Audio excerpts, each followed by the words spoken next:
Have you ever been asked to do something that felt really, really big? Maybe a little scary? Like you weren't sure if you could do it? I have. At first, I thought, uh-oh, I think I messed up. It felt like I was being asked to leave everything I knew and loved behind. And you know what? I did. I left everything.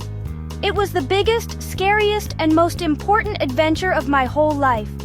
My name is Abraham, and I want to tell you my story. It all started a long, long time ago in a busy, beautiful city called Ur. It was my home. I had my house, my friends, my family. Everything was comfortable and familiar. I knew every street and every corner. But one day, God spoke to me. He didn't shout from the sky. It was more like a deep, certain feeling in my heart. God said, "Go! Leave your home, your country, and your relatives, and go to a land that I will show you." Imagine that. He didn't give me a map or tell me the name of the place. He just said, "Go, and I will guide you." My wife Sarah and I had a choice. We could stay where it was safe and comfortable, or we could trust God and step out into the unknown. It was a huge decision. We packed up our tents, gathered our animals, and said goodbye to our home. We trusted God. So, we obeyed. We started walking, not knowing our final destination, but believing that God had a wonderful plan for us.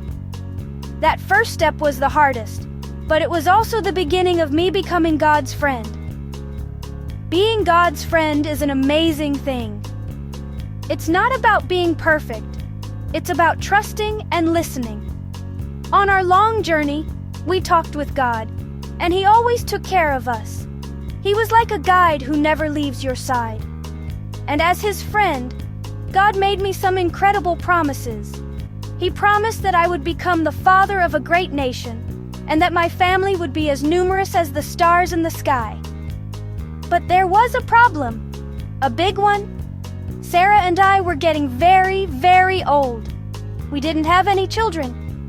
How could I be the father of a great nation if I wasn't even a father to one child? It seemed completely impossible. Years and years went by. We kept traveling, we kept trusting, but still no baby. Then when I was 99 years old, God reminded me of His promise. He said that next year, Sarah would have a son. We were so old, we just had to laugh. A baby?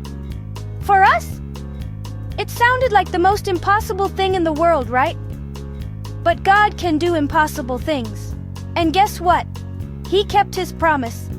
Exactly as God said, our son was born. We named him Isaac, which means laughter, because he brought us so much joy. I was 100 years old when I held my son for the first time. Holding Isaac was like holding a promise from God in my arms.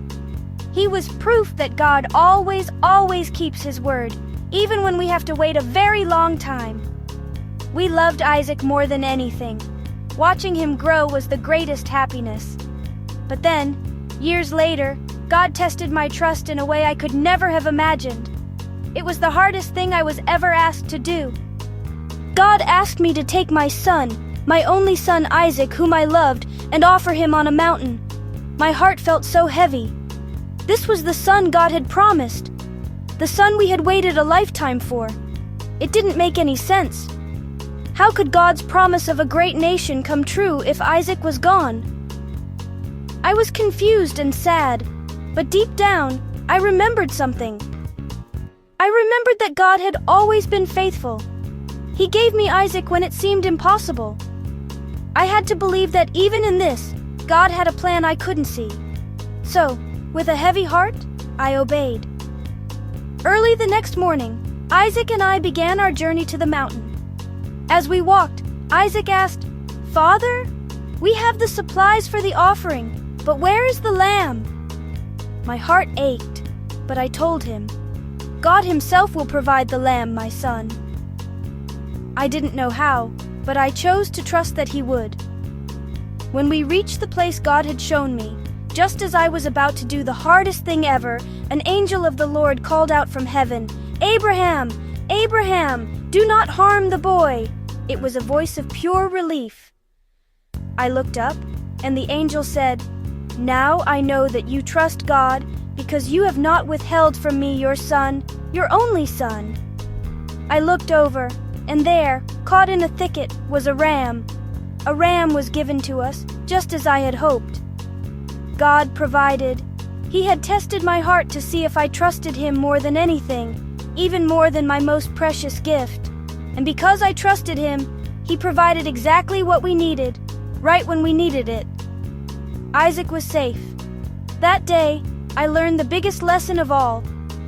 Trusting God doesn't always mean understanding His plan. Sometimes it means taking a step in the dark, believing He will provide a light. It means holding on to His promises, even when things look impossible. Because I trusted God, He blessed my family for generations and generations to come, just like He promised. My faith was rewarded with a friendship with God that was stronger than ever. So, let's recap my big adventure.